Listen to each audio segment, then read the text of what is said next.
então dar início à audição do Sr. Secretário de Estado do Cinema, Audiovisual e Média, na sequência dos requerimentos apresentados pelos grupos parlamentares do Bloco de Esquerda e do PSD, sobre as situações de natureza concorrencial e conflito de interesses, esses potencialmente existentes nas suas ligações com a empresa Produções Fictícias LDA. Temos presentes, portanto, o Sr. Secretário de Estado, temos quórum, há vários senhores deputados que estão a acompanhar via Skype, aliás o PAN vai fazer uma intervenção via Skype. A grelha, julgo que já foi transmitida, portanto será uma grelha em que tem uma primeira ronda de 5 minutos cada grupo parlamentar, com igual tempo para a resposta, e é pergunta-resposta, quer dizer, o grupo parlamentar faz as perguntas e depois o Sr. Secretário de Estado tem 5 minutos para responder.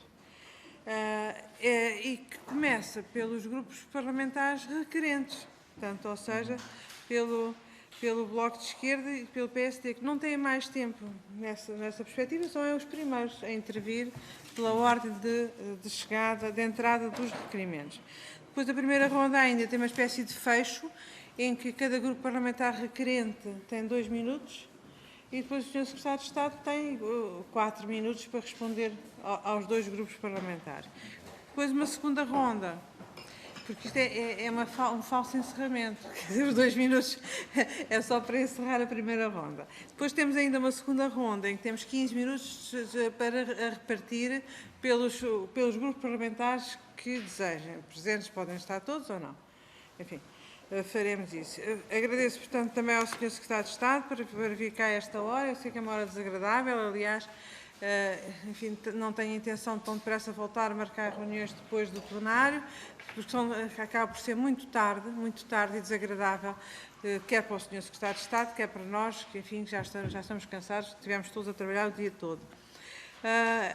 Portanto, Sr. Secretário de Estado, vou dar início e, portanto, vou passar a palavra ao deputado Jorge Costa, do Grupo Parlamentar do Bloco de Esquerda. Por favor, Sr. Deputado.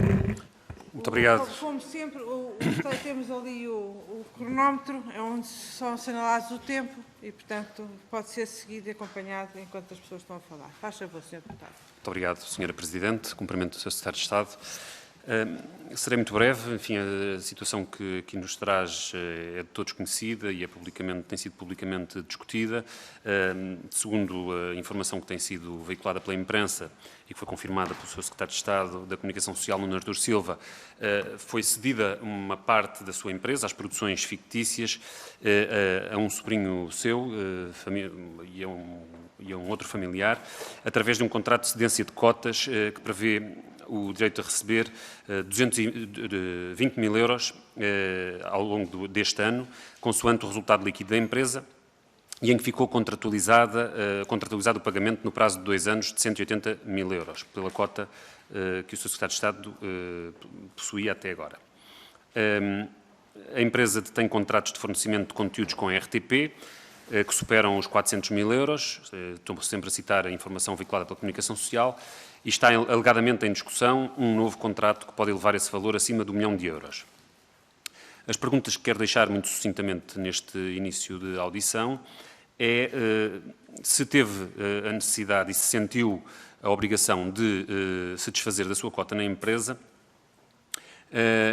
se não considera que o facto de ela ter sido vendida por menos de metade dos seus capitais próprios e a um conjunto de familiares, se considera que, que essa venda dá garantias suficientes de transparência e de uma sua saída completa da esfera dos interesses dessa empresa. Em segundo lugar,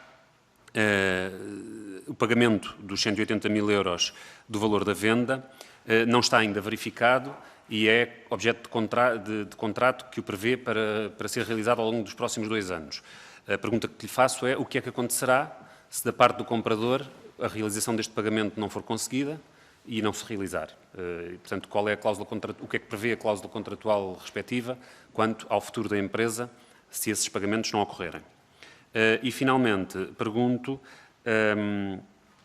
se o conjunto destas medidas que tomou quanto à sua relação com as produções fictícias se considera que são satisfatórias como garantia em termos de isenção do conflito de interesses, no momento em que tem a tutela da RTP e sendo a RTP um dos principais clientes ou o principal cliente das produções fictícias. Muito obrigado.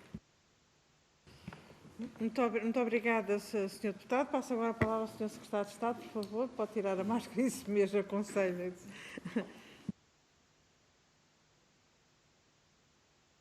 Muito obrigado, Sr. Presidente.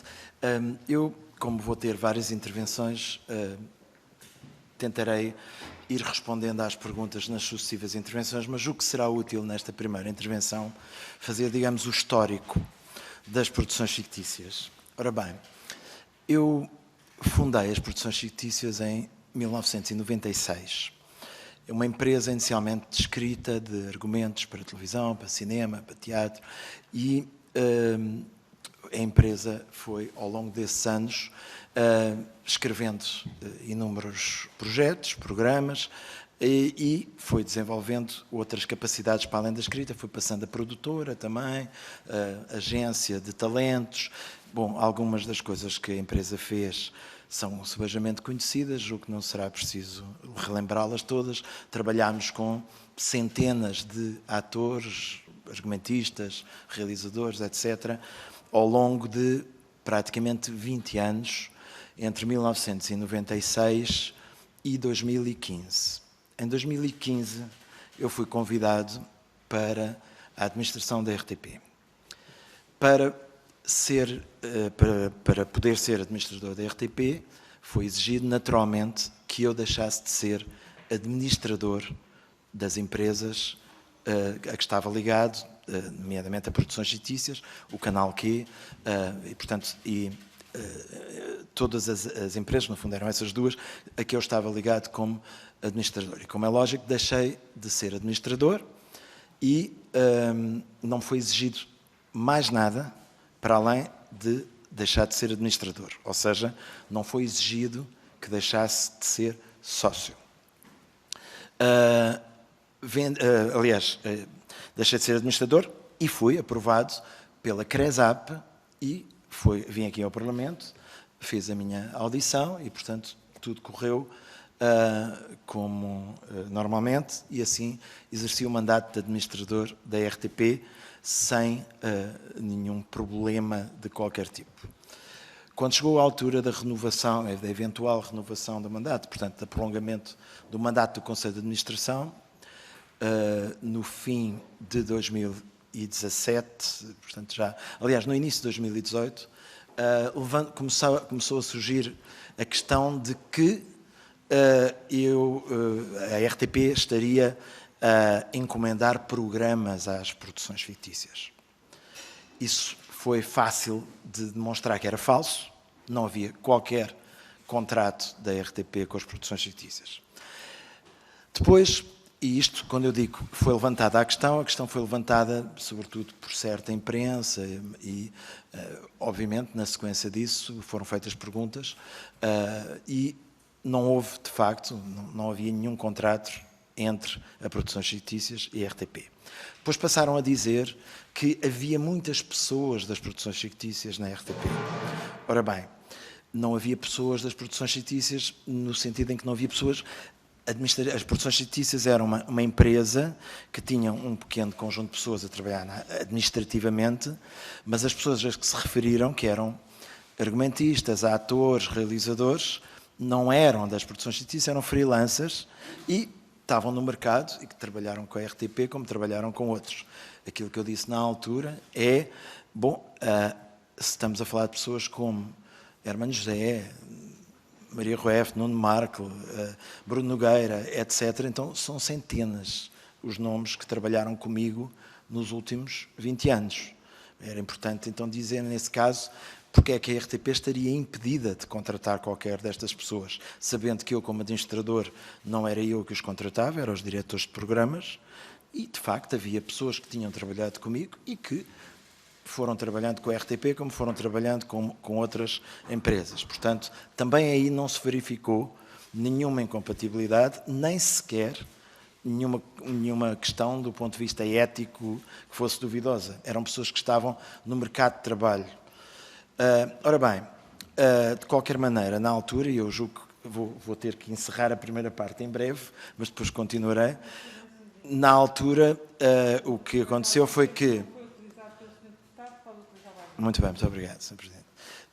Na altura, de qualquer maneira, o Conselho Geral Independente achou por bem, para esclarecer quaisquer problemas que pudesse haver, que seria bom que eu vendesse a minha participação na empresa e aí sim como condição para haver um segundo mandato.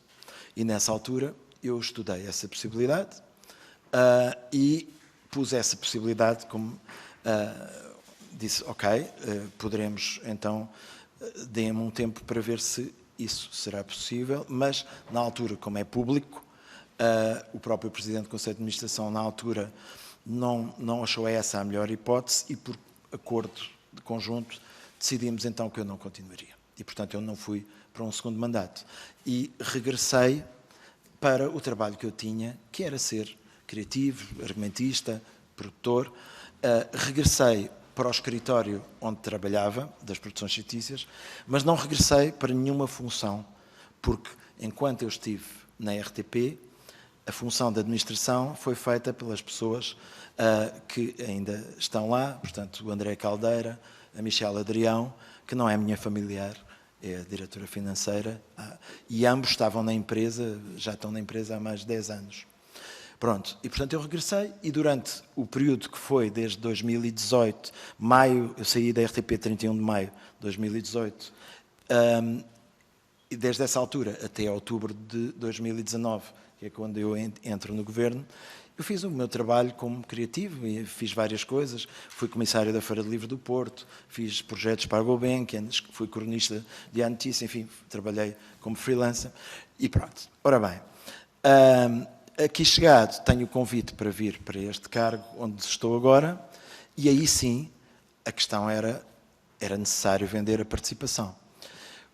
Ora, a forma mais imediata de vender a participação é um processo que se chama Management Buyout, ou seja, a gerência compra a empresa, a participação. Ora, a gerência eram as mesmas pessoas que já lá estavam na gerência quando eu fui para a RTP e são pessoas que trabalhavam naquela empresa há mais de 10 anos, qualquer uma delas. E é verdade, uma delas é meu sobrinho, sim, mas não é nessa condição que ele ficou com a empresa, é na condição de ser o gerente dessa empresa há 5 anos e de ser trabalhador dessa empresa há mais de 10. Ora bem, e portanto foi assim que eu vim para o governo e vendi. A partir do momento em que eu venho para o governo, portanto, cesso qualquer participação. A venda foi feita, o contrato é público, foi feita pelo valor nominal de 180 mil euros, com uma variação que é a seguinte. Se no ano de 2020 a empresa tivesse um resultado, portanto tivesse lucros superiores a 40 mil euros, o valor passava a 200 mil euros. E portanto a flutuação é só esta, 20 mil euros. Não há qualquer outra flutuação. Porque é que foi este o valor? Pareceu-me justo ser o valor dos capitais sociais. Há também uma outra variável no contrato, quem ouviu, é se a empresa fechasse em 2020, eu receberia a totalidade, os 200 mil euros. Ok? Pronto. E esse era o negócio e está... Esse era o capital social. O capital social é 180. E, portanto, a variação também pode ser entendida de outra maneira, que é o valor de venda é 200 mil euros, mas eu percebo que a minha saída pode ter impacto na empresa, o peso que eu tenho, o meu nome, e, portanto, se o ano lhes fosse difícil, 2020, eu aceitava que eles me pagassem 180 mil euros e o prazo é de 2 anos. Pronto. E é isto, e não há mais nada para além disto. Poderei continuar. Muito obrigada, Sr. Secretário de Estado. Muito obrigado. Vamos agora passar ao Grupo Parlamentar do PSD, que é o outro requerente, e que vai usar a palavra o Sr. Deputado Paulo Rios de Oliveira, que é o coordenador. Muito obrigado, Sr. Presidente. Cumprimento a Sr. Presidente, o Sr. Secretário de Estado, as colegas e os colegas presentes. E para dizer o seguinte, Sr. Secretário de Estado, desde que saiu do mundo empresarial como produtor, programador, apresentador, e entrou no mundo da política, em lugares de confiança política, começou, na nossa opinião, a estar envolvido num conjunto grande de atrapalhadas. Umas são mais discutíveis, são de natureza política, que merecem uma avaliação e uma valoração meramente política, quando muito censura política, mas outras que são mais graves, e sendo mais graves, nos merecem, primeiro, um especial cuidado ao abordá-las. Estamos a falar de assuntos sérios para si também, e eu compreendo isso, e portanto quero respeitar muito, porque estamos a falar de um assunto muito sério, que já não é político, é pessoal, mas que também nos merecem aqui uma avaliação à partida muito negativa, na expectativa que nos retire de cima da mesa aquilo que nós temos como documentos e factos. Aliás, também deixe-me dizer que eu não deixo manifestar a minha estranheza por, na altura, ter dito com tanto entusiasmo, estou mortinho por lá e esclarecer tudo, e deixou este assunto marinar durante 2 meses e meio, que há mais de 2 meses, e meio que nós precisamos do requerimento. Terá oportunidade de responder. Não Vai é ter minha oportunidade de responder. responsabilidade convocar Tem que isso. parar o cronómetro, que eu não vou gastar o meu tempo.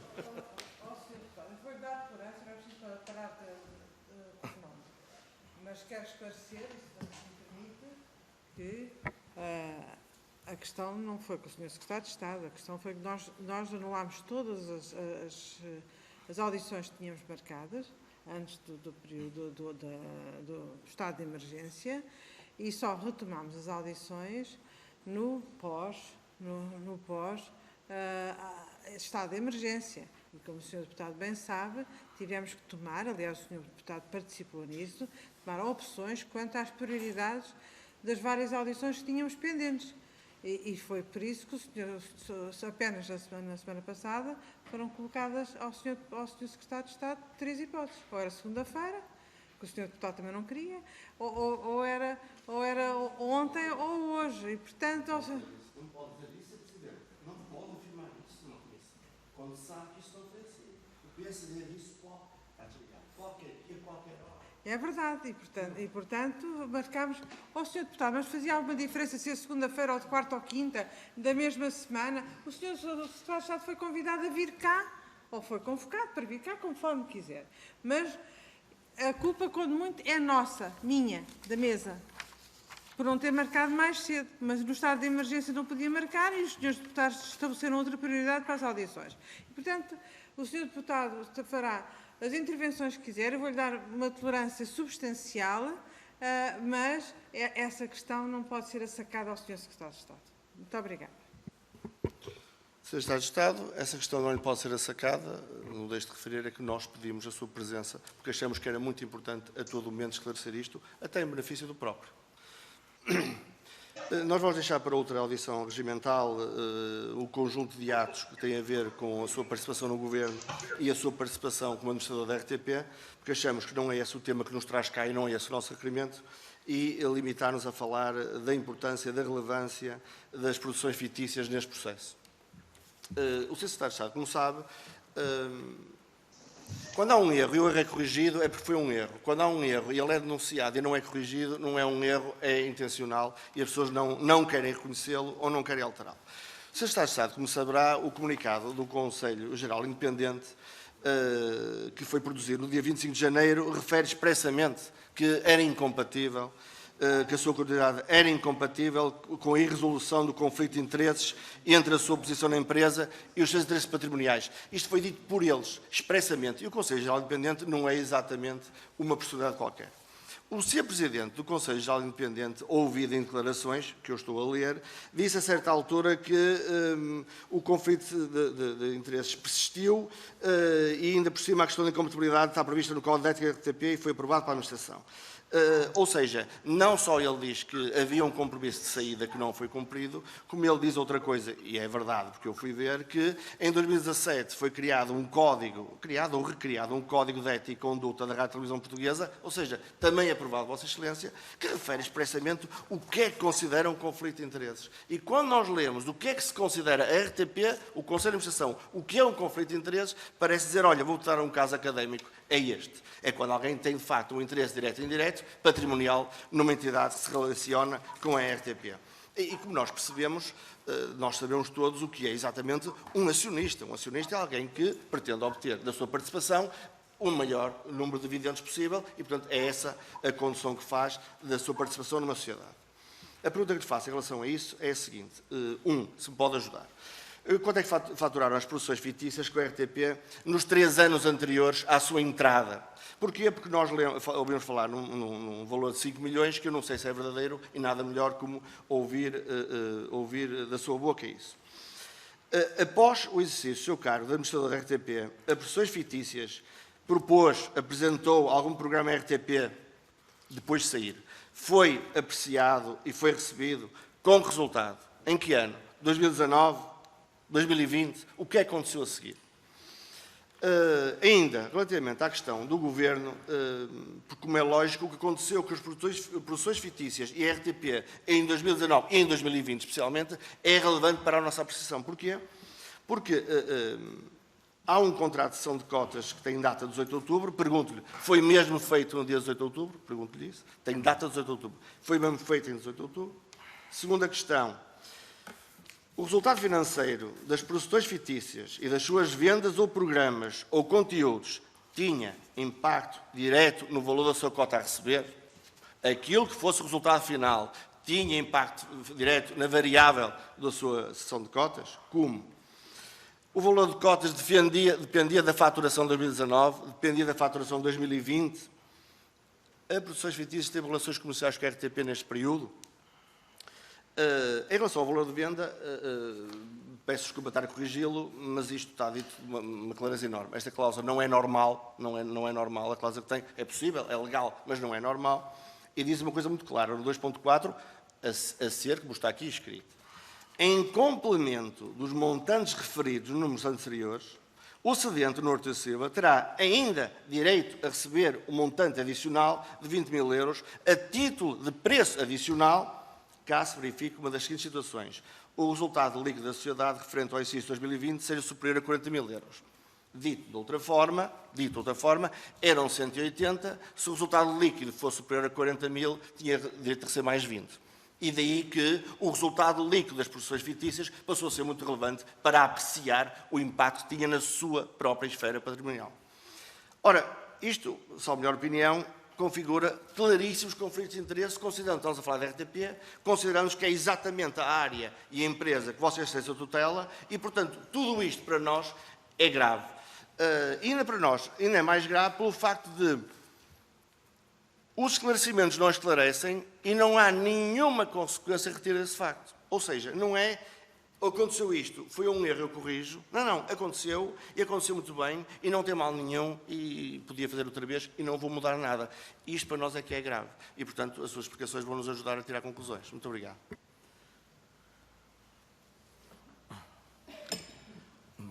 Muito obrigada, Sr. Deputado. Passo então novamente a palavra ao Sr. Secretário de Estado. Faz favor. Muito obrigado. São muitas perguntas, vou tentar responder pelo menos a uma parte delas. Ora bem, vamos lá ver uma coisa. Em relação a... Continuando, portanto, a partir do momento em que eu saí da RTP no dia 31 de maio de 2018. Foi após a realização do Festival da Eurovisão, em Portugal. Saí no fim desse mês. E voltei, como disse, à minha atividade. Durante esse período, portanto, fiz várias coisas.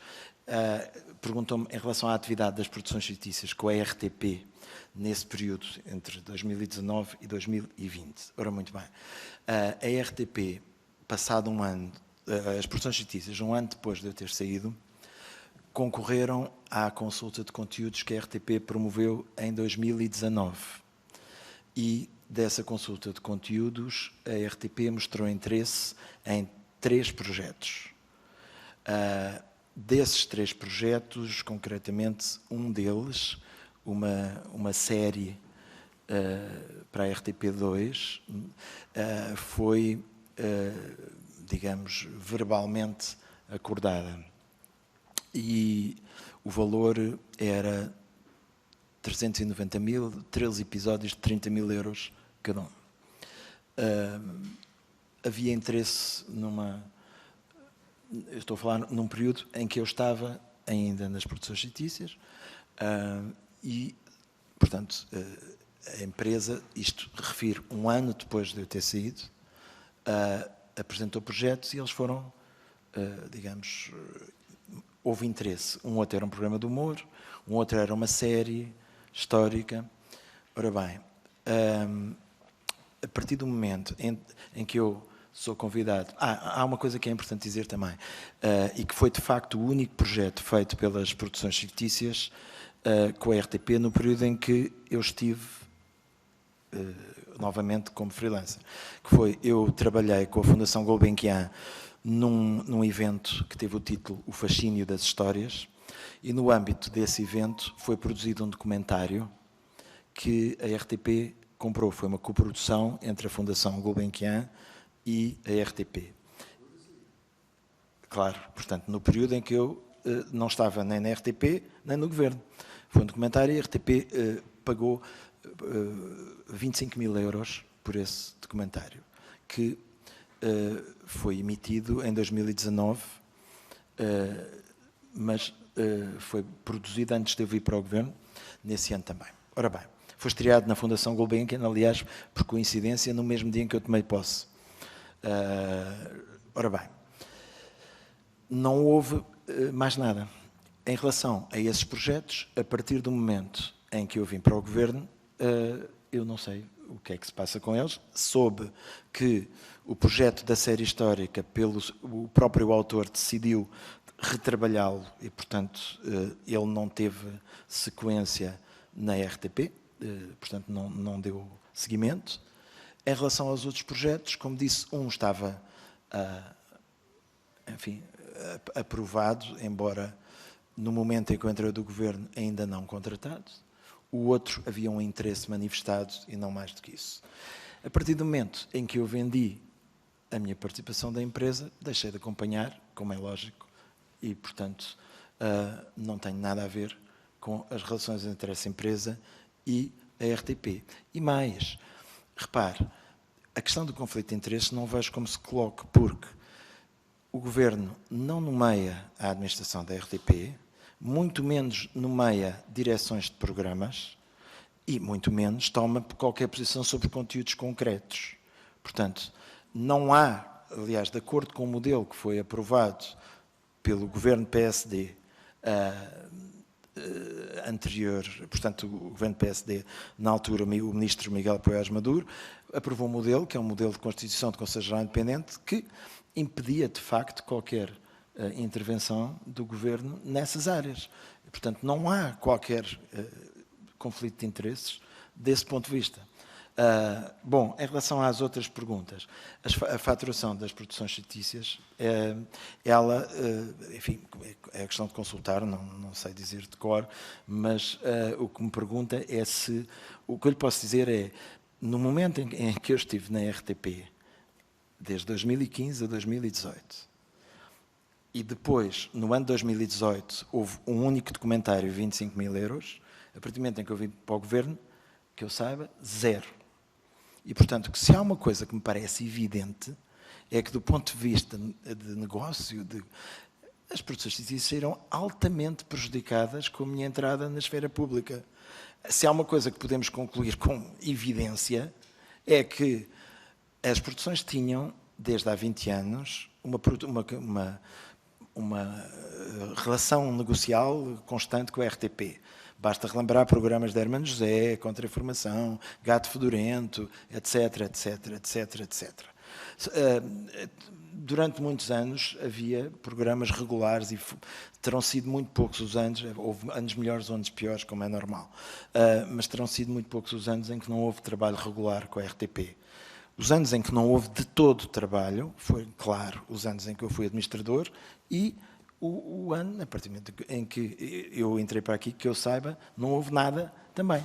Tirando o tal documentário que foi produzido entre quando eu estava, digamos, novamente, sem estar a trabalhar na esfera pública. Portanto, se houve uma coisa que podemos concluir, é que as produções fictícias, do ponto de vista negocial, foram muito prejudicadas. E basta consultar, digamos, os dados que a RTP possa dispor sobre isso. Também lembro uma coisa, as produções fictícias não trabalham só com a RTP. As produções fictícias trabalham com outros canais e com outras entidades. E, portanto, qualquer ligação direta, atenção, a flutuação contratual que refere são 20.000 euros. É entre 180 ou 200, não é mais do que isso. E não se refere explicitamente, nem se podia referir, a qualquer coisa relacionada com a RTP, porque, como eu disse, eu não tenho qualquer ingerência na política de conteúdos da RTP. E, portanto, não há qualquer ligação que se possa estabelecer. Por agora, julgo que... Muito obrigado. Muito obrigada, Sr. Secretário de Estado. Passo agora a palavra à Sra. Deputada Sara Velez, do Grupo Parlamentar do Partido Socialista. Por favor. Muito obrigada, Sra. Presidente, Sr. Secretário de Estado, Senhoras e Senhores Deputados. Antes de mais, gostava de agradecer aqui a presença do Sr. Secretário de Estado para vir dar resposta aos requerimentos apresentados pelos grupos parlamentares do PSD e do Bloco de Esquerda, no sentido de poder esclarecer as questões suscitadas pela venda da sua participação na empresa Produções Fictícias. Tendo em conta o tom, diria, sem querer exagerar, insidioso, de algumas das intervenções aqui feitas e até de alguma forma expresso nos requerimentos apresentados, creio eu que seria também aqui de fazer citações que já foram feitas do Conselho Geral Independente, que também foram aqui citadas, mas num outro contexto. Eu passaria a fazer as seguintes citações. Nuno Artur Silva é uma pessoa de referência no meio televisivo e isso é positivo. Isto foi dito a propósito da sua entrada para a administração da RTP pela Comissão de Trabalhadores da RTP. Nuno Artur Silva operou a reconfiguração estratégica da política de conteúdos da RTP de modo altamente meritório durante o seu mandato. O Conselho Geral Independente, após a saída do Sr. Secretário de Estado do Conselho de Administração da RTP, produziu esta declaração. Nuno Artur Silva é uma excelente escolha para Secretário de Estado com a tutela dos mídia. Uma pessoa muito sensata, com uma percepção muito clara no panorama do audiovisual e do papel do serviço público. Isto foi dito, a título pessoal, por António Feijó, Presidente do Conselho Geral Independente da RTP, a propósito da nomeação do Sr. Secretário de Estado para o atual Governo. O Secretário de Estado do Cinema e do Audiovisual é uma personalidade pública portuguesa com notoriedade e com uma vasta experiência e conhecimento no setor que tutela e cujo mérito é reconhecido pelos seus pares e não só. E é essa percepção, entre outras, que é bem traduzida pelas citações, entre outras que podia citar e que mencionei atrás. Esse conhecimento e essa experiência não se adquire no conforto de uma poltrona, de quem apenas assiste ao desenrolar da vida e se dedica a comentá-la sem mais. Adquire-se com trabalho, senhores deputados, com trabalho na área. É essa a experiência que o Sr. Secretário de Estado tem. O reconhecimento que atrás referi adquire-se pela participação ativa que o cidadão Nuno Artur Silva teve no panorama do audiovisual em Portugal e pelo excelente portfólio que tem para apresentar, resultante da sua carreira profissional e pela sua passagem também pela carreira empresarial. Todos queremos ter os melhores a governar-nos e o atual Secretário de Estado é, sem dúvida, um dos melhores na sua área e foi com certeza por esse motivo, pela sua experiência, por tudo aquilo que já foi o seu contributo para esta área, que foi convidado a integrar o 22º Governo Constitucional, diria eu. Muitas vezes os detentores de cargos públicos e os políticos são acusados de desfazamento da realidade, de desconhecerem o terreno de tutela. Não é certamente o caso que aqui temos hoje. Senhores deputados, o exercício da atividade pública e política deve estar acima de qualquer suspeita e essa é uma das mais nobres funções que devemos assumir com espírito de serviço público, mas também com competência e com conhecimento do setor que se tutela. Esta audição tem essa enormíssima missão de demonstrar, pois, e de deixar claras essas dúvidas que possam existir ou áreas menos claras que possam estar aqui em causa. O Sr. Secretário de Estado, de uma forma totalmente transparente e direta, explicou aqui a sua passagem pelo Conselho de Administração da RTP e deixou claro que a empresa que detinha e da qual abandonou a administração quando passou a integrar o Conselho de Administração não produzia, portanto, deixou de produzir conteúdos a partir dessa altura. Aliás, eu fui até buscar umas citações anteriores, se me permite, em que chegou a queixar-se até, de antes disso, de antes dessa parte toda, de, num certo governo, ter deixado de produzir para a RTP e de haver até pessoas que trabalhavam nas duas áreas de terem sido desaconselhadas a fazê-lo. Eu não vi a esse propósito o PSD pedir ao Sr. Secretário de Estado, agora Secretário de Estado, vir aqui esclarecer essas afirmações, como fez recentemente com outros protagonistas, há bem pouco tempo aqui nesta Comissão. Sr. Secretário de Estado, deixava-lhe então a minha primeira questão. Quando é que a empresa de Produções Fictícias deixou de prestar serviços à RTP, com isto dentro daquilo que é a sua atividade? E a segunda questão, a empresa de Produções Fictícias prestou algum serviço ou assinou algum contrato no tempo em que era membro do Conselho de Administração da RTP?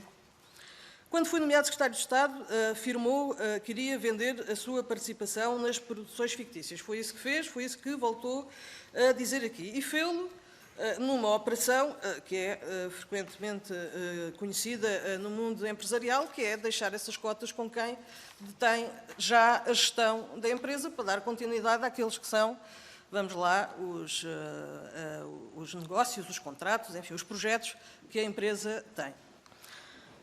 O Sr. Secretário de Estado deixou aqui também muito claro que não tem, a partir do momento que é nomeado, qualquer cota nessa empresa. E também que não retirou aqui nenhum benefício que possa constituir o tal alegado conflito de interesses que foi aqui dito. Pode o Sr. Secretário esclarecer esta questão e aclará-la de modo a que não reste nenhuma dúvida?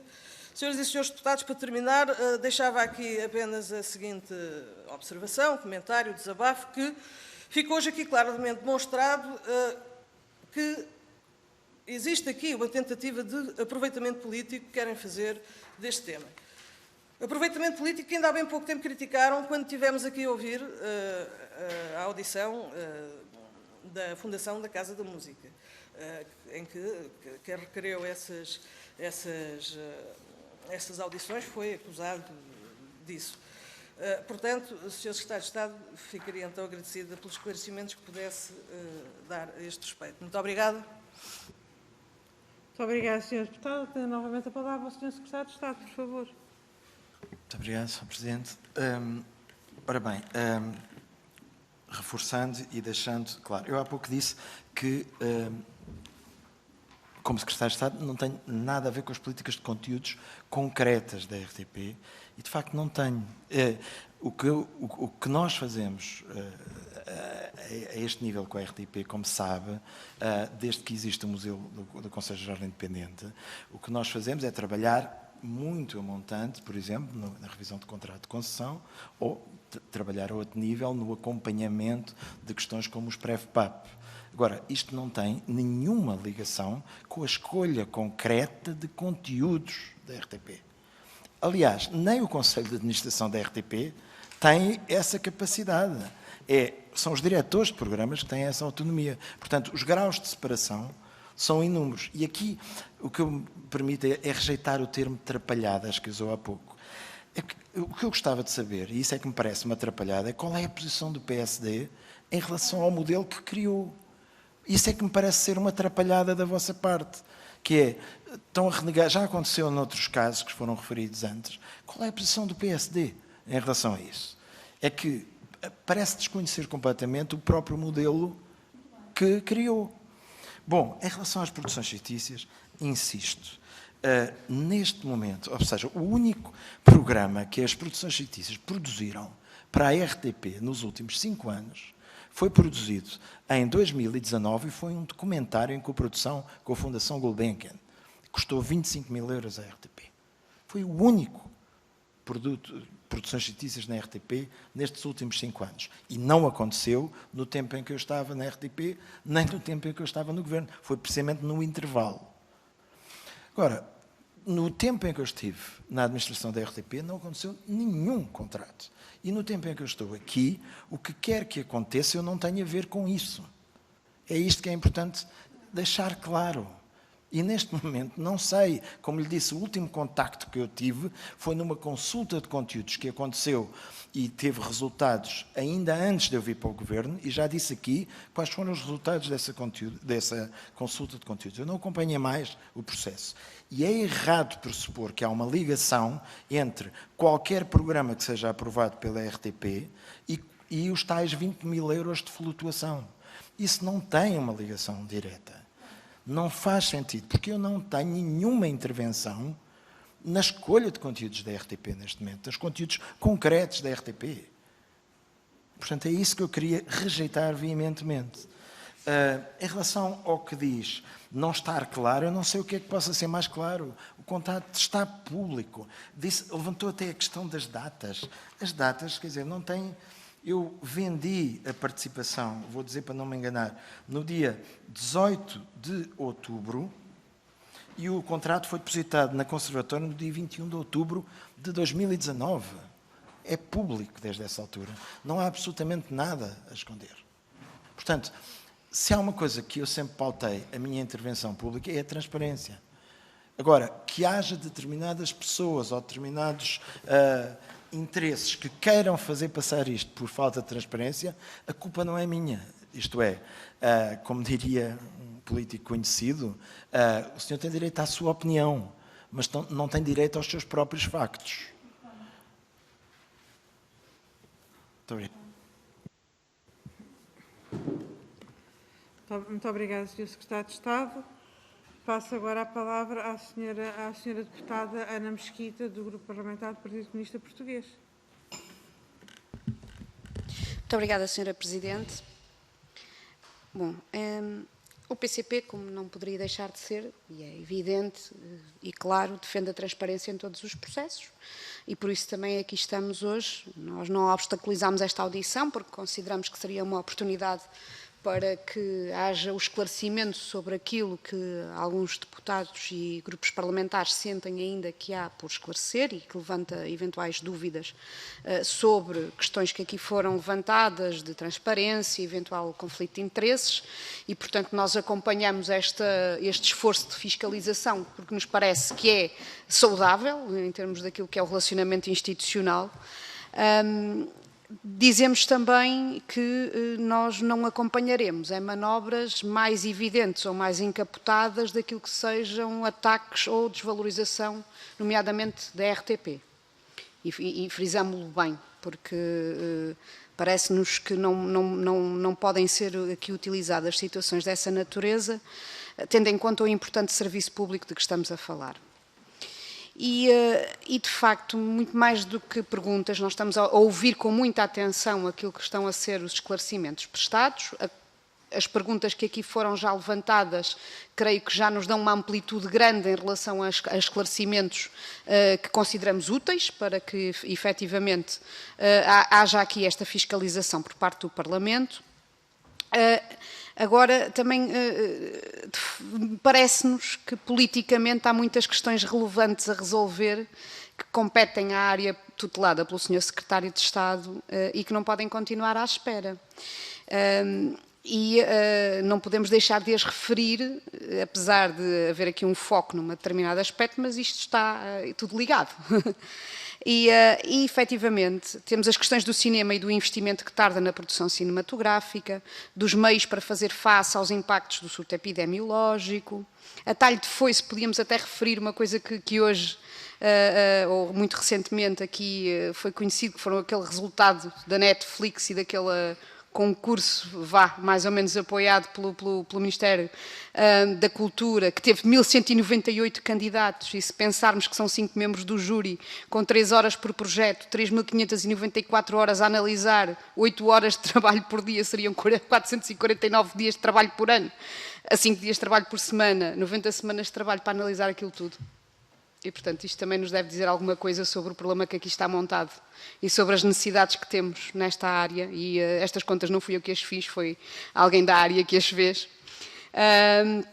Deveríamos também pensar naquilo que é, efetivamente, a situação de necessário combate à precariedade na RTP, de integração de todos os trabalhadores com vínculos precários, aquilo que é a própria missão da RTP, de que forma é que avaliamos isto tudo, de um problema que já vem de trás e de um encravamento, por assim dizer, da RTP numa situação bastante difícil em relação àquilo que é a sua missão de serviço público e a necessidade da valorização do serviço público de rádio, televisão e agência. Eu creio que são dilemas e desafios muito, muito grandes, questões prementes que estão nas mãos da tutela, e neste caso do Ministério e do Sr. Secretário de Estado, e parece-nos também que são estas as respostas que são necessárias numa fase tão particular como esta que nós atravessamos, num surto epidemiológico que teve impactos brutalíssimos numa série de áreas e nestas também, E são estas as respostas que são necessárias também para que o Governo, por omissão, não venha a ajudar, nomeadamente o PSD, a achincalhar um serviço público que é de todos, e para que as pessoas que hoje estão numa situação muito difícil vejam os seus problemas efetivamente resolvidos. E, portanto, o esclarecimento e a transparência e tudo mais, que se estenda também àquilo que é a ação política que nós queremos, que é o determinante nesta fase para podermos avançar e para que nada fique para trás nesta análise que estamos a fazer hoje e neste exercício de fiscalização. Muito obrigada. Muito obrigada, Sra. Deputada. Passa então a palavra ao Sr. Secretário de Estado, por favor. Muito obrigado, Sr. Presidente. Sra. Deputada, eu terei todo o gosto em responder a todas essas perguntas, mas julgo que não é esse o âmbito desta audição. Mas terei, sinceramente, todo o gosto. Eu quero só dizer o seguinte em relação a isso. Eu julgo que, mais do que as palavras, o percurso que eu tenho feito, mas também as palavras, em diferentes momentos da minha vida, têm garantido a minha posição em relação à RTP como um absolutamente convicto defensor da RTP como serviço público de rádio e de televisão. Aliás, estive sempre contra qualquer tentativa de privatização, dei a cara por isso, fui de facto penalizado por isso como produtor, sofri de facto, digamos, uma represália contratual noutros tempos, por ter dado a cara a favor do serviço público. Nunca houve dúvidas em relação à posição que eu tive sobre a necessidade de um serviço público de televisão e de rádio e a importância estratégica que tem no âmbito mais vasto de uma política da língua ou do desenvolvimento de uma indústria de cinema e audiovisual. Sempre fui coerente com isso e julgo que o trabalho que fiz na RTP poderá responder também por mim em relação a essas intenções. Relembro que foi na administração de que eu fiz parte que o arquivo foi tornado público, o arquivo da RTP foi tornado acessível a todos. Relembro que foi na administração de que eu fiz parte de que os canais, que na altura era a RTP Informação e que nós transformámos em RTP3 e a RTP Memória, não só tiveram o que se chama, enfim, a palavra em inglês, o rebranding, mas a reformatação, a RTP Memória e a RTP3, mas que foram para a TDT em canal aberto, precisamente para responder a situações de igualdade e para combater as desigualdades no acesso ao serviço público. Isto é, seria absurdo os portugueses pagarem 2 vezes por canais da RTP e seria absurdo, como era, os mais pobres serem desfavorecidos no acesso aos conteúdos da RTP. Eu estive sempre desse lado da luta, sempre defendi dentro da RTP a pluralidade informativa, a independência, a diversidade, a promoção de diversidade, etc, etc, etc. E, portanto, Sr. Deputado, eu terei todo o gosto em responder a essas questões, mas gostava de deixar muito claro que a minha posição sempre foi esta e continua a ser, como Secretário de Estado, mais do que nunca, e aliás julgo que é essa a razão porque eu fui convidado também, foi para poder desenvolver ainda mais essa minha, digamos, convicção de que, mais do que nunca, no momento em que os meios de comunicação social estão fragilizados, no momento em que questões como a desinformação são um problema para a democracia, no momento em que a indústria audiovisual sofre de diferentes maneiras, eu acho que o papel da RTP é mais necessário do que nunca, como posicionando-se claramente como serviço público para que nos possa dar aquilo que os privados não dão. E, portanto, daí eu não tenho a menor dúvida e terei todo o gosto em falar consigo, com todos os deputados, sobre os projetos que temos, os planos que temos, a estratégia que temos para essa área. Como sabem, infelizmente, com esta interrupção, esta situação pandémica, muita coisa foi suspensa, muita coisa tem que ser repensada, mas em breve espero estar aqui a poder discutir todas essas questões. E também partilho consigo que essas é que são as questões importantes. E, portanto, com todo o respeito e sempre disponível para prestar quaisquer esclarecimentos sobre a minha vida profissional anterior, as produções fictícias, obviamente, com todo o gosto estarei aqui para esclarecer o que quiserem, mas não vamos distrair-nos do essencial. E eu acho que tão interessante como, digamos, ou tão curioso sobre as questões das produções fictícias.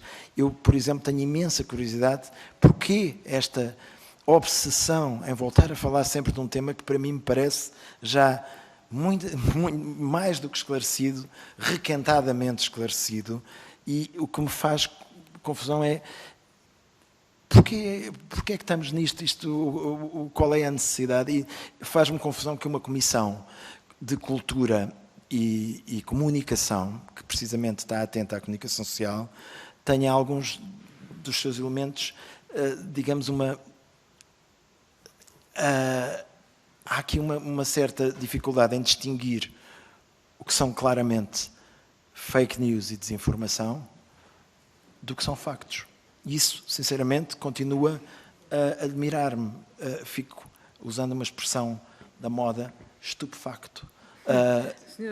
Com esta situação de coisas que são evidentemente desinformação serem levadas a sério. Muito obrigada, Sr. Secretário de Estado. Passamos agora para a Sra. Deputada do PAN, que nos vai falar via Skype. Sra. Deputada Cristina Rodrigues. Está lá? Muito obrigada, Sra. Presidente. Só um instante para eu poder iniciar o meu vídeo.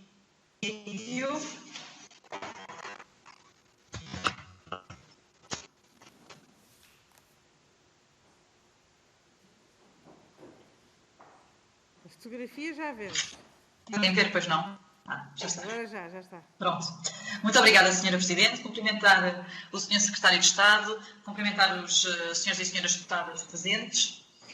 Bom, já foi profusamente abordado nesta audição a questão da venda e da participação na produtora Produções Fictícias por parte do Sr. Secretário de Estado.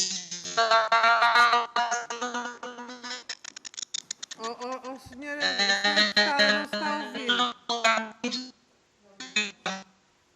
Parece.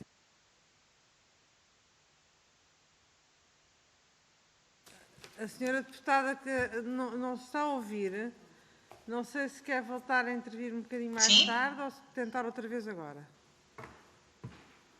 Conseguem-me ouvir? Agora sim. É que eu não tinha percebido. Pronto, quer que inicie? É melhor, porque não se percebeu nada. Nada, muito bem. Nesse caso, estava eu a dizer que, portanto, já muito foi dito relativamente a todas estas questões aqui que se colocaram nesta audição. Não me vou alongar muito, precisamente, porque pronto, o Sr. Secretário de Estado já prestou os seus esclarecimentos, os restantes partidos também já deram o posicionamento. Eu julgo que é importante também deixar aqui aquela que é as considerações do PAN sobre este assunto. O Sr. Secretário de Estado garante que a transação, portanto, a venda da empresa de produções fictícias não viola as regras de transparência para detentores de altos cargos públicos, afirmando que não há quaisquer incompatibilidades e impedimentos.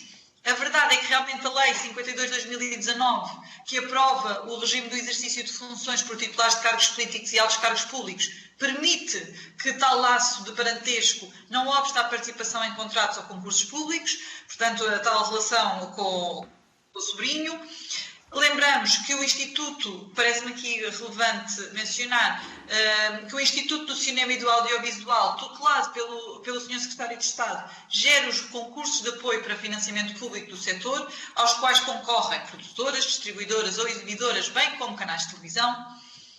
Instado a comentar este assunto, asseverou que não existe qualquer incompatibilidade legal relativamente à circunstância de uma empresa do setor que tutela ser detida por um familiar seu, trazendo à relação o regime aplicável ao exercício das funções que já foi mencionado. Nós compreendemos que, de facto, esta conduta não atenta diretamente contra nenhuma premissa legal. Consideramos que as regras de isenção, transparência e ética pelas quais se deve pautar o exercício das funções públicas poderão, ainda assim, estar comprometidas. Embora o Sr. Secretário de Estado não tenha uma participação social na empresa por si ou conjuntamente com familiares, a circunstância de existir aquele tal prémio dos 20.000 euros ainda assim deixa aqui a possibilidade de facto ter interesse económico na mesma e portanto, no trabalho, no lucro que a mesma pode ter. Em suma, não quero efetuar qualquer questão, acho que as respostas são aquelas que já ouvimos, mas realmente não posso deixar de afirmar que a situação não me parece que seja linear e que também me parece suscetível de configurar efetivamente aqui uma situação de conflito de interesses, dados os interesses económicos que existem sobre uma empresa que recebe apoios públicos da tutela do Sr. Secretário de Estado. E era esta a intervenção que eu queria fazer. Obrigada.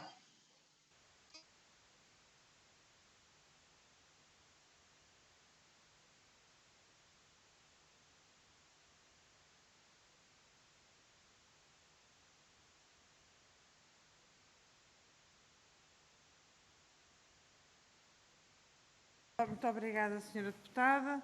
Passo então novamente a palavra ao Sr. Secretário de Estado. Muito obrigado, Sr. Presidente. Sra. Deputada, a Produções Fictícias não recebe apoios públicos. Isso está a referir-se ao ICA, como se referiu. O ICA, há muitos anos, tem um sistema de júris independentes. Não, vamos lá ver uma coisa, todos os anos os júris dos concursos são diferentes, são nomeados pelo ICA, não há qualquer intervenção também desse ponto de vista do Secretário de Estado, como é lógico, nem pode haver. Portanto, não percebo realmente. Insisto, a questão da variação dos 20 mil euros, para além de só se aplicar a 2020, não há nenhuma área de intervenção do Secretário de Estado onde o Secretário de Estado possa influenciar o que quer que seja de escolha de conteúdos, nem no Instituto de Cinema, como disse, funciona com um sistema de júris independentes, nem na RTP, que tem uma administração e uns diretores de programas pelo caminho, que não são nomeados nem uns nem outros, pelo Governo. Portanto, sinceramente, é isto que eu não percebo, esta insistência em encontrar conflito de interesse, onde de facto eu não vejo hipótese de haver. Quer dizer, a questão aqui, eu já não sei o que é que possa fazer mais para insistir no tema, mas insisto, ou há um facto novo, ou estamos aqui a repetir-nos em loop infinitamente.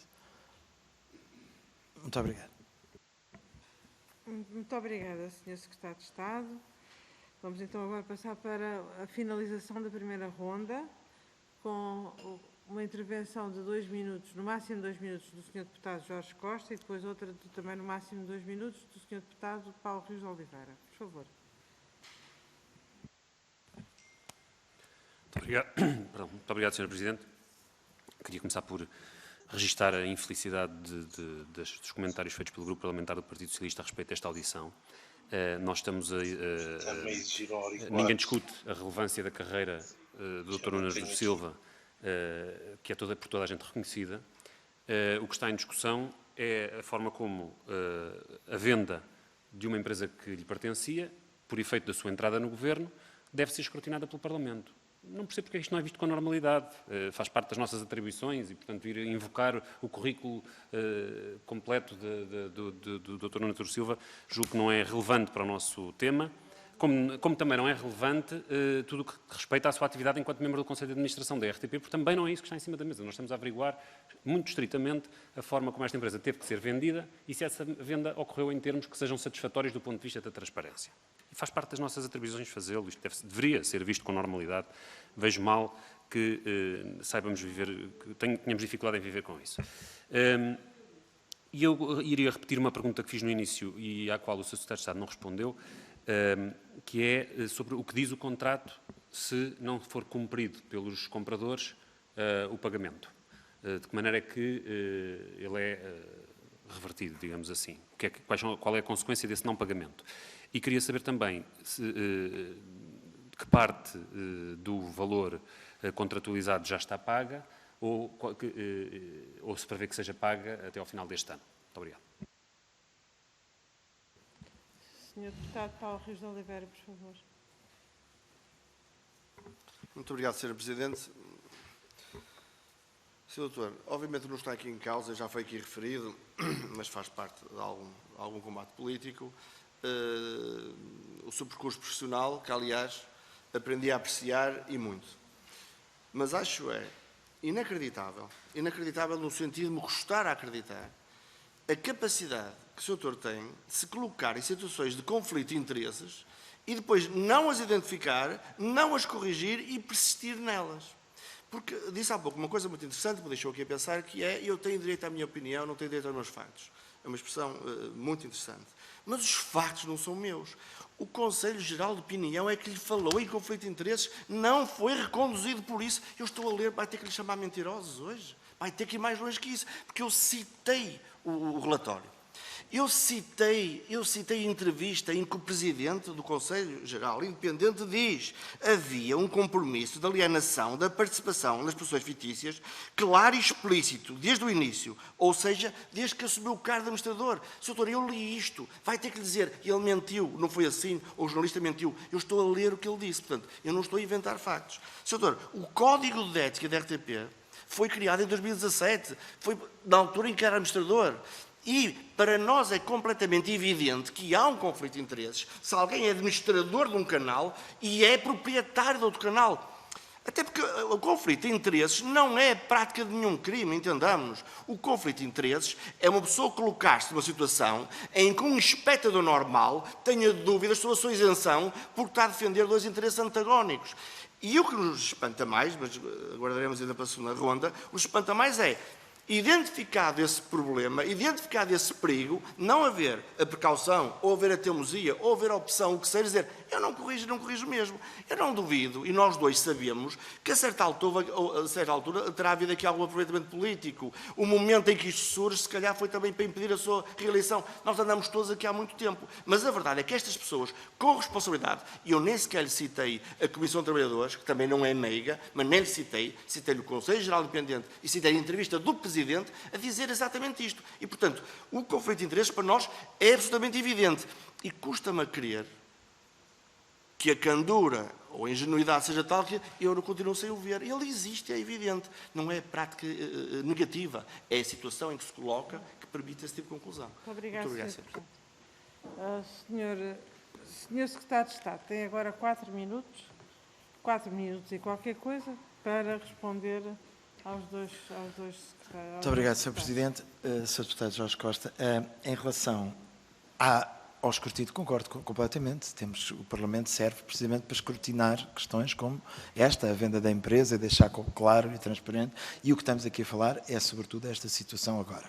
Agora, como ela muitas vezes é invocada por muita gente como: bom, já antes, eu queria deixar que não havia um já antes, são situações diferentes. Bom, em relação à questão, o que é que acontece se o contrato não for cumprido? É o que acontece quando os contratos não são cumpridos. Quer dizer, pode haver uma renegociação no sentido de protelar o prazo de pagamento, por exemplo, ou os contratos são resolvidos onde devem ser, nos tribunais. Quer dizer, não há aqui nenhuma situação. Se o que está a querer deixar implícito é se eu voltarei a ser dono das produções fictícias, isso está fora de questão. Quando um contrato de venda é executado, as questões é ou o contrato é cumprido ou não é. Se não é, vai tudo para o tribunal. Ou então negocia-se uma extensão do prazo de pagamento. Quer dizer, neste momento não estamos em nenhuma dessas situações. Como disse, há 2 anos para efetuar o pagamento desde o momento em que o contrato foi feito. Eu estou tranquilo em relação a isso e o pagamento vai sendo faseado, não tenho nenhum sobressalto em relação a isso. Estou tranquilamente, eu neste momento estou focado nas funções de Secretário de Estado e, portanto, o que eu fiz ficou para trás e o contrato garante o negócio que foi feito e, portanto, está tudo a correr dentro do prazo estabelecido.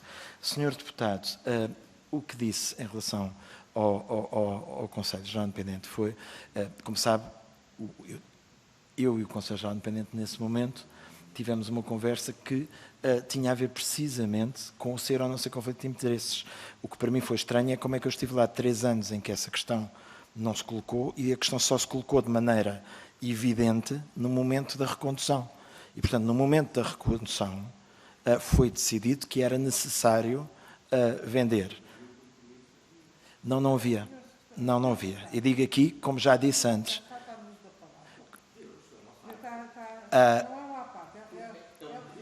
não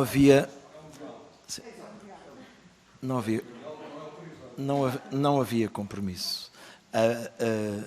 Havia, e essa foi a expressão que foi utilizada, é que seria desejável, clarificaria a situação, se eu vendesse a participação, sobretudo face às, enfim, digamos, à ideia de que poderia haver algum benefício. Ajudaria a clarificar. Foi só isto. Nunca foi exigido, porque se fosse exigido, porquê é que não foi?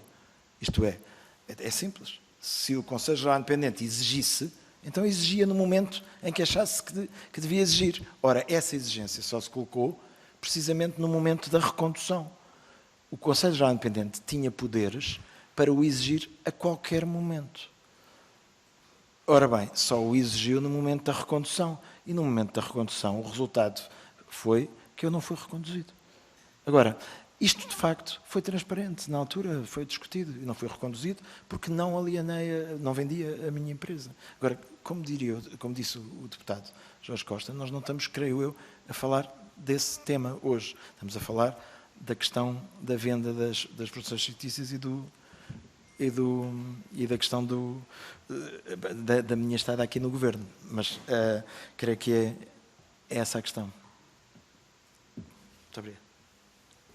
Muito obrigada, Sr. Secretário de Estado. Vamos então passar agora à segunda ronda. Temos 3 inscritos, 3 grupos inscritos, o que quer dizer que tem 5 minutos cada grupo.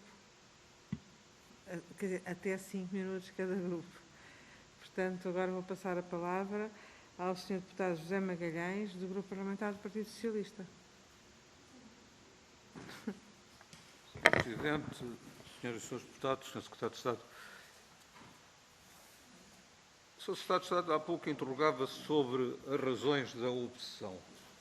Eu digo-lhe as razões da obsessão. Se for fazer uma pesquisa para o número de vezes que esta questão surgiu em determinada imprensa, para depois fazer trampolim para o interior da Assembleia da República, vai descobrir que foram numerosos os casos em que esses hits aconteceram.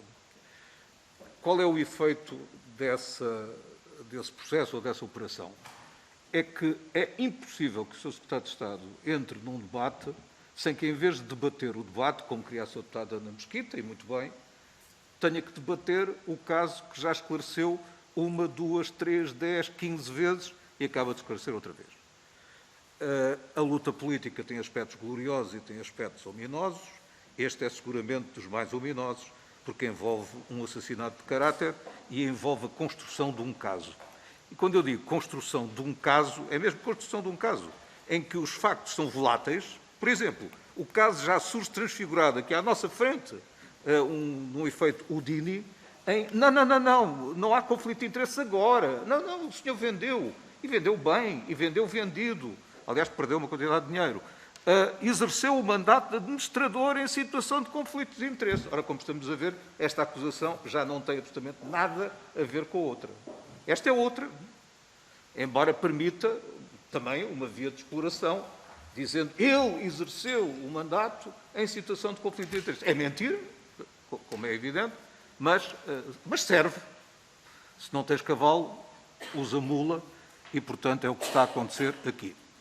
Não foi feito com grande habilidade e devo dizer que esta sessão é muito relevante porque permite ir tema a tema. E fomos tema a tema. Primeiro, há cláusulas normais e anormais do contrato celebrado para o MBO? Resposta, não. Ninguém fez a prova do contrário? Não. A venda foi um sucesso que lhe vai assegurar a velhice? Resposta, não. Não foi. Os compradores acabaram por ter uma mina de ouro nas suas mãos, designadamente agora que estão com o Covid em cima, como os outros todos, etc, etc. Resposta, não. E essa parece-me um bocado até angustiante. O Secretário de Estado mexe cordelinhos do ICA para que determinados projetos sejam viabilizados e outros não? Não. Mesmo que quisesse, não podia. Sabemos, conhecemos o quadro legal, fizemos o quadro legal. Bom, sendo assim, é grave esta atividade de pichar um político seja de laranja ou de vermelho, mas é pichar, inabilitando para exercer as suas funções. E é isso que acontece quando alguém é obrigado, como foi, a dar uma entrevista de 3 páginas ao público, em que 2 são dedicadas às políticas do Ministério e uma é dedicada ao caso que agora é aqui trazido pela enésima vez. Não é? E, portanto, eu julgo que seria esperar demais julgar que esta sessão encerre o assunto, mas que lhe dá uma pasada em cima de umas boas toneladas de concreto, não tenho dúvida absolutamente nenhuma. É óbvio que é sempre possível repetir, como o velho corvo do Poe. Pronto, pode repetir, mas sem fundamento. Sem fundamento. Não foi dado fundamento absolutamente nenhum e, pelo contrário, as respostas são cabais.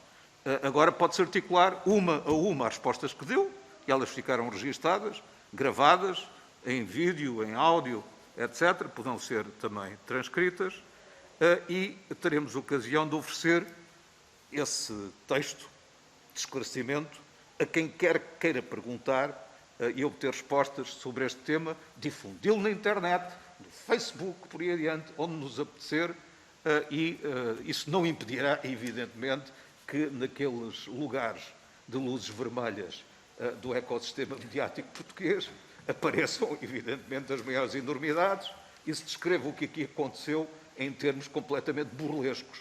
Mas isso faz parte da vida e não é por isso que devemos dormir pior. Portanto, auguro-lhe que possa dormir melhor.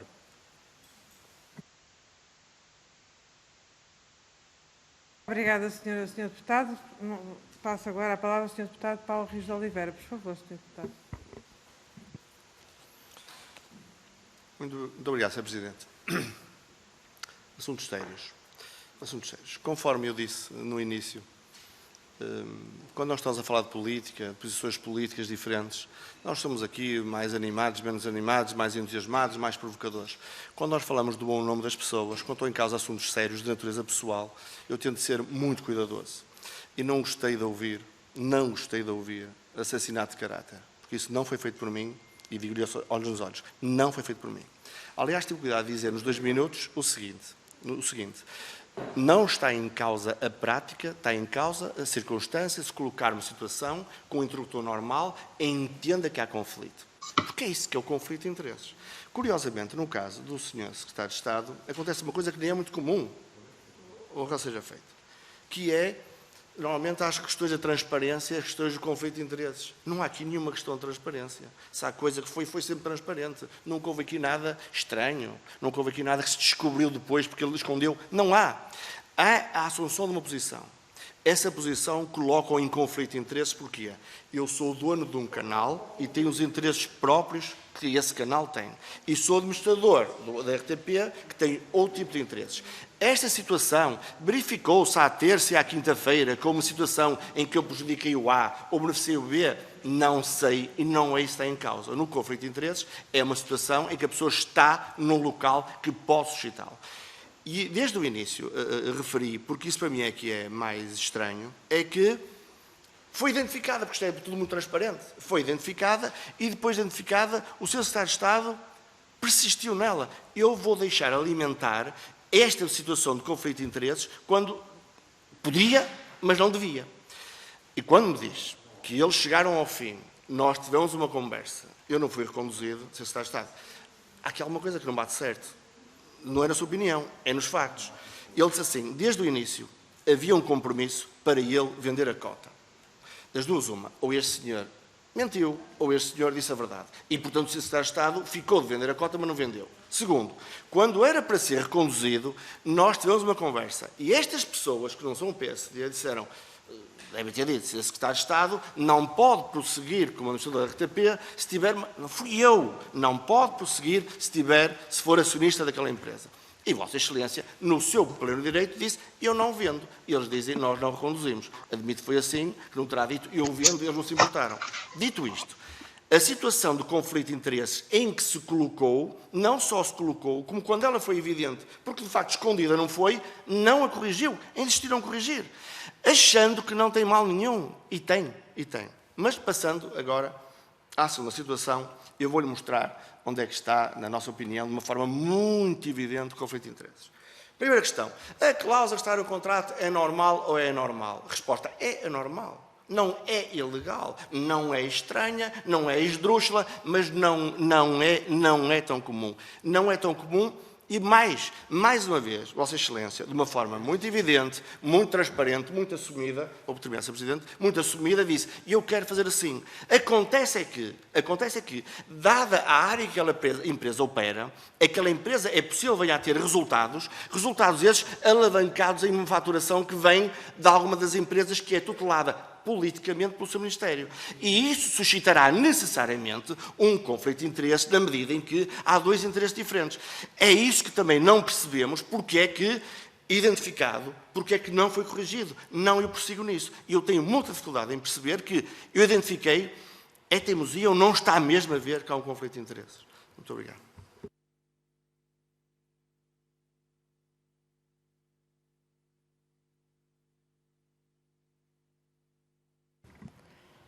Senhor Secretário de Estado, para encerrar... Muito obrigado, Sr. Presidente. Então, dispõe de 15 minutos. mas não é preciso tanto. Aqui vamos então mais uma vez.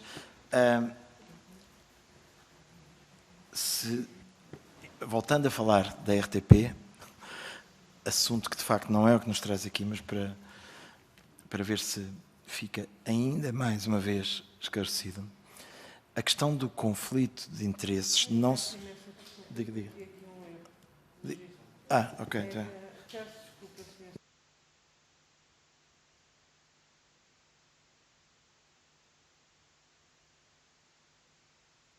Eu estava a ver que me tinha escapado aqui qualquer coisa, mas eu serei muito breve.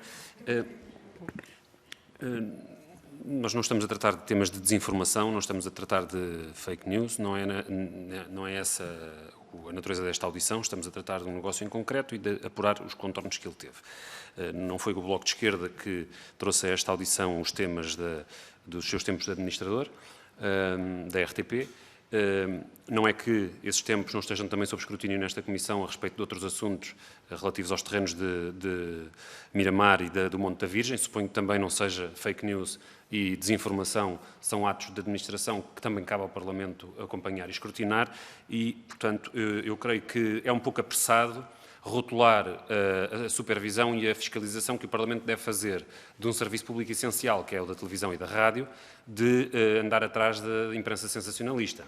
Se calhar não é pecado o Parlamento interessar-se pela vida destas empresas. Concordo também que há um debate muito importante a fazer e em que o Bloco de Esquerda já participou, que é o do modelo de governação da RTP, do papel do Conselho Geral Independente, e nós estamos à espera que os seus atuais maiores críticos, os seus inventores, o PSD, cheguem à frente, porque já se percebeu que o Partido Socialista, não sendo o inventor, não está disponível para isso, que o PSD, que agora é crítico sobre o Conselho Geral Independente e sobre o modelo de governação que criou, se chegue à frente para podermos começar a discutir a reforma deste modelo. Mas, portanto, neste Parlamento discute-se o que é preciso fiscalizar, discute-se o serviço público como um todo e as grandes opções estratégicas que ele deve ter, e eu julgo que não se deve menorizar a forma como a Comissão acompanha este trabalho. Para terminar, eu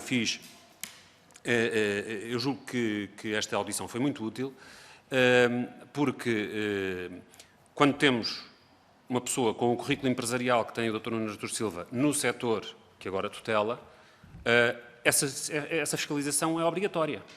A vantagem que pode haver em termos alguém com experiência específica no ramo de negócios que aqui é tutelado pela comunicação social, a vantagem que pode haver nisso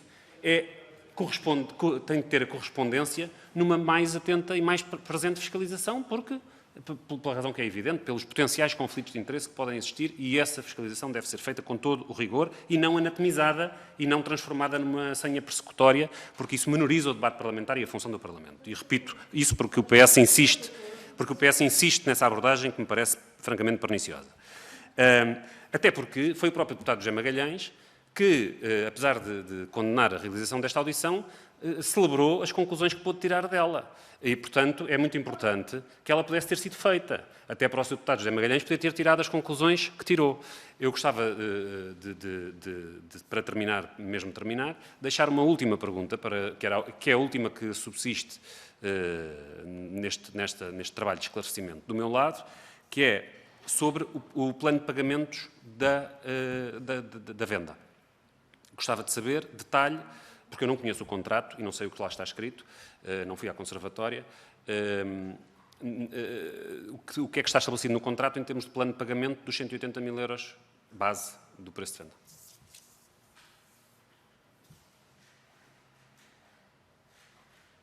Muito obrigada, Sr. Deputado. Peço-lhe mais uma vez desculpa, de facto não Não há problema, não há problema. Eu também estava um pouco distraído, por isso é que não tentativa de protestei. memorização. Foi aqui o entusiasmo de dar a palavra ao Sr. Secretário de Estado para responder ao PSD. Agora sim tem a palavra, é o encerramento. 15 minutos, por favor. Muito obrigado, Sr. Presidente. Sr. Deputado, começando pelo Deputado Jorge Costa, em relação ao pagamento, o que está estabelecido é o prazo de 2 anos, não está estabelecido, será faseado, mas não há qualquer, digamos, estabelecimento rígido sobre a forma de pagar. O contrato prevê que será pago durante 2 anos. Pronto. Em relação ao escrutínio, 100% de acordo, ou seja, concordo, acho que uma pessoa com a minha exposição pública e com o currículo que eu tenho, tem que estar completamente esclarecido do ponto de vista de conflitos de interesses e de transparência a minha atuação na área pública, depois de ter tido uma atuação na área privada, como é conhecido. Agora, se me permite aqui uma apreciação em causa própria, eu julgo que o que não tem faltado é essa fiscalização e repetidamente, quer dizer, aquilo que eu disse não foi nenhum desrespeito em relação às pessoas desta Comissão. O que eu disse é que também foi produzida no percurso, neste percurso, muita desinformação sobre o meu caso. E aquilo que eu lamento é que muitas vezes, não estou a dizer que seja o vosso caso, Bloco de Esquerda, mas muitas vezes eu tive que responder sobre coisas que eram apresentadas como factos e não eram factos, eram de facto, passo o pleonasmo, atos de desinformação. E atos de desinformação absolutamente eram mentiras absolutas, sejamos francos. E isso é que eu acho que é preciso começar a perceber, separar o que pode ser um facto do que é mentira absoluta, e houve muitas nestes processos todos. Se é necessário voltar a falar da RTP, muito bem, o que eu lhe digo é, no momento em que o Conselho Geral Independente entendeu de facto que eu não poderia continuar, ou seja, não poderia renovar o mandato sendo dono de uma empresa, esse momento, essa questão foi colocada e de facto eu não continuei o mandato. Ou seja, antes disso, nunca a situação foi posta desses termos. E, portanto, não, como lhe disse, a qualquer momento o Conselho Geral Independente, se o entendesse, poderia ter exercido essa posição e ter dito, nestas condições o seu mandato tem que acabar. Ora, o que aconteceu, e foi público, não foi nada disso.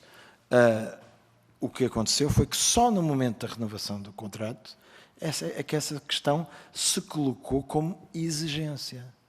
E o que eu lhe posso dizer é que, antes disso, não houve nenhuma conversa que fosse colocada a questão desta maneira. Ou o senhor vende as cotas já, ou vai-se embora. Nunca aconteceu isso.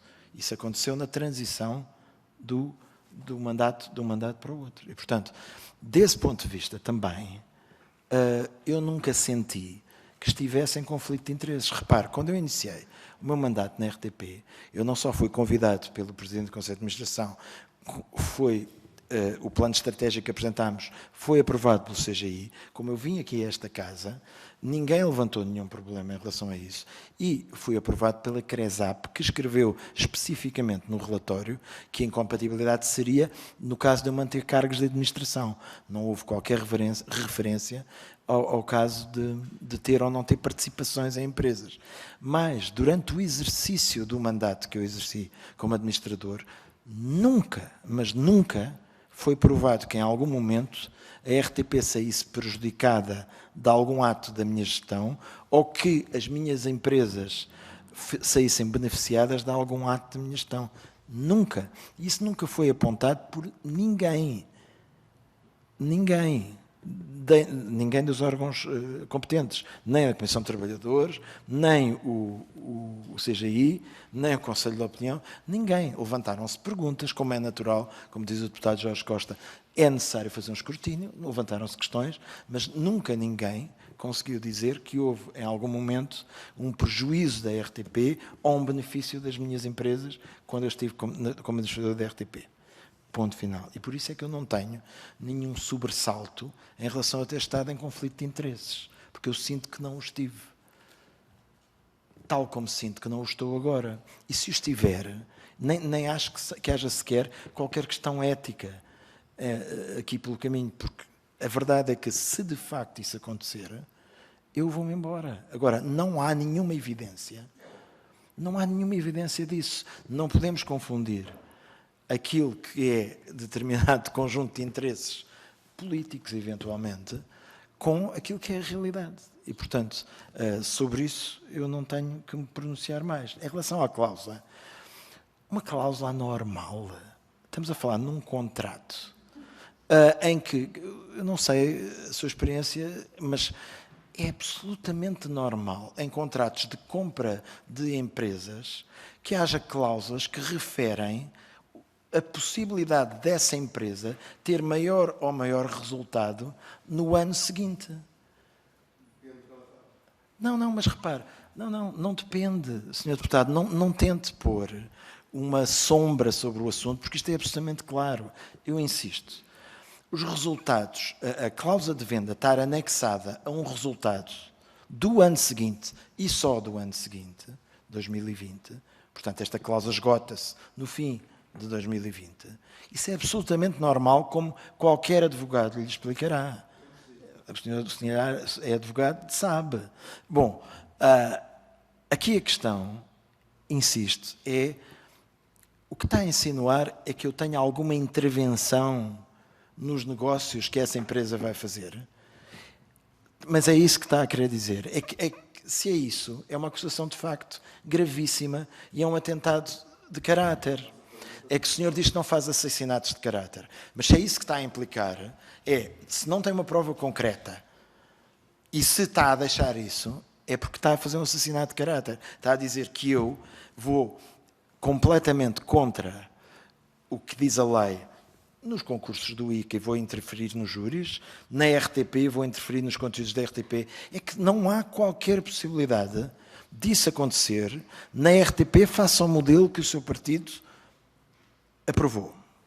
No ICA, face ao modelo existente há imensos anos, que tem um sistema de júris. Portanto, o que é que está a querer dizer com isto? Que eu, de alguma maneira, estou a condicionar as escolhas que a empresa RTP ou o Instituto de Cinema, através dos seus júris, fazem de determinados projetos. É que, sinceramente, não percebo onde é que quer chegar.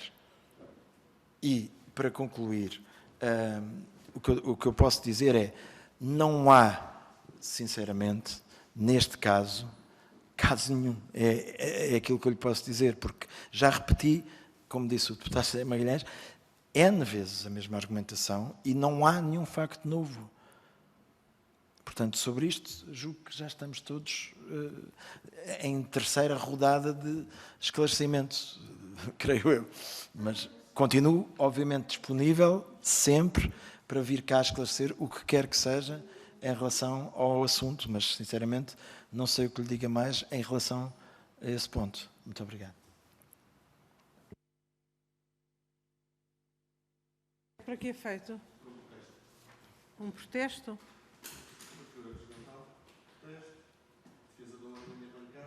Então, para a defesa da honra, tem a palavra, senhor. Muito obrigado, Sr. Presidente. No que diz respeito à intervenção, de facto, quem não admite esse tipo de intervenção somos nós. Porque nas nossas diferenças podem ser muitas. Eu tentei ser cuidadoso com o que dizia. Porque eu não tenho nenhum motivo para dizer que Vossa Excelência é desonesto. Nem o disse nunca. Aliás, tentei explicar 3 vezes que a situação de conflito de interesses é uma situação que gera a suspeita. Não afirmei nunca que não era sério. Nunca.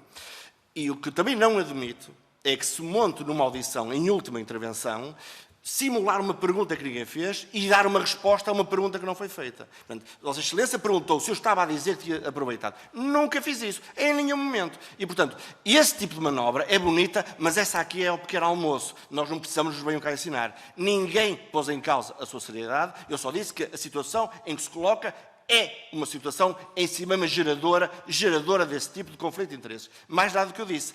E expliquei porquê. Pôr perguntas na minha boca que eu não fiz é que eu não lhe admito que faça. Obrigado. Muito obrigada, Sr. Deputado. Sr. Secretário de Estado, deseja usar a palavra? Só para agradecer e não tenho mais nada a acrescentar. Muito obrigado. Muito obrigada, Sr. Secretário de Estado. Eu pedia que um minuto a seguir a esta audição, só um minuto, só 2 minutos, 2 minutos. Mas eu gostaria de agradecer ao Sr. Secretário de Estado, agradecer a disponibilidade para estar aqui hoje, agradecer a disponibilidade, de facto, para responder de forma exaustiva às questões que lhe foram colocadas. Esperemos tê-lo cá novamente dentro em breve, não para discutir este assunto, que julgo que já não existe razão para voltar a ter uma audição neste âmbito, mas, de facto, para discutir algumas das questões que foram colocadas por vários senhores deputados, vários grupos parlamentares, nomeadamente sobre a estratégia e alguns modelos associados à execução dessa estratégia na área da comunicação. De resto,